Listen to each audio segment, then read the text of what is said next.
पंडित जी ने प्रश्न करा, महाराज आप जो रोज झाड़ू लगाते हो, रोज पोछा लगाते हो, रोज सफाई करते हो, कचरा उठाते हो, इसके करने से कोई फल प्राप्त होता है क्या?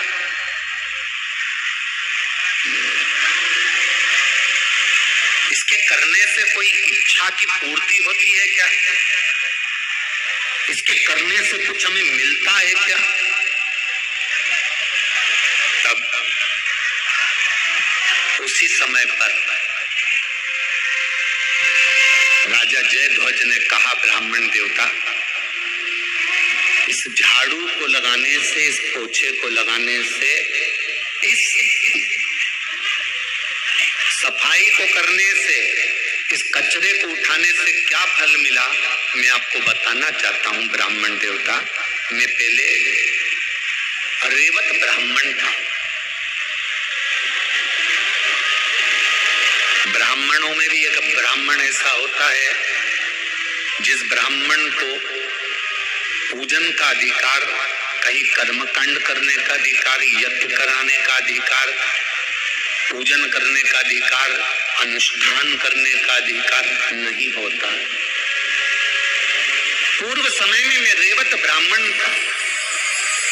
पंडित जी, मैं रेवत ब्राह्मण, और मैंने यज्ञ भी करा, मैंने अनुष्ठान भी करा, मैंने जजमानों के घर पर जाकर भोजन ग्रहण भी करा, मैंने खूब अपने दम पर, अपने बल पर मैंने खूब यज्ञ अनुष्ठान करे।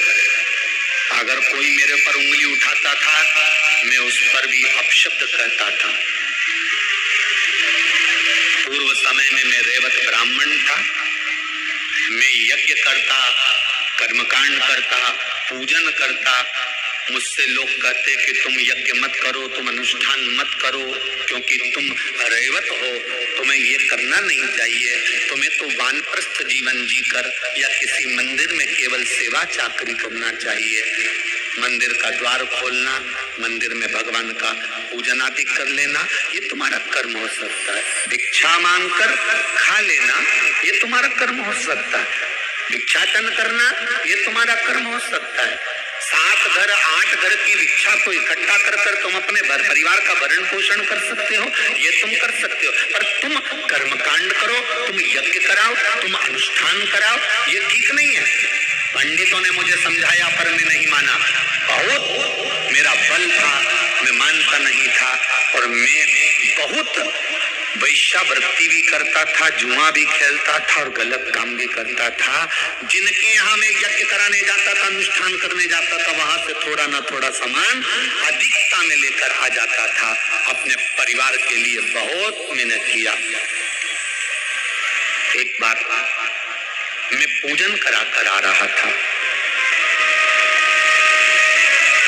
और पूजन करा कर आते आते रास्ते में एक सुंदर ब्राह्मणी दिखी।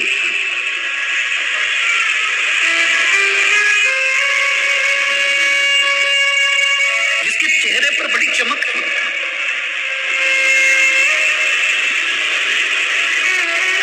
बड़ी सुंदर थी वो। उस ब्राह्मणी को देखा मैंने तो मेरे भीतर काम जाग गया, और काम जागा तो मैंने पूजन का सामान मेरे साथ में था, और मैंने ब्राह्मणी का हाथ पकड़ा और उसको एक खंडेरे की ओर, टूटे हुए मंदिर की ओर ले गया। मुझे नहीं मालूम था कि ये टूटा हुआ मंदिर है। मैंने खंडेरा जानकर, एकांत जानकर ब्राह्मणी को उस कक्ष की ओर, रात्रि का समय था, उस ब्राह्मणी को खींचकर मैं उस खंडेरे की ओर ले गया।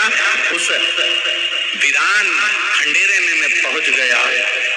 मैंने उस ब्राह्मणी को देखा और कामुक्त होकर मैंने अपने वस्त्र को उतारा और बैठने के लिए उस ब्राह्मणी को वहां बिठाने के लिए उस भूमि को मैं साफ करने लगा। अपने बहुत है, पूजन के सामान में थोड़ा सा कपास रखा था, थोड़ा सा घी रखा था, मैंने निकाल कर बाती को जला दिया। मंदिर में एक दिया रखा। वहीं से नगर का एक सिपाही जा रहा था। उस सिपाही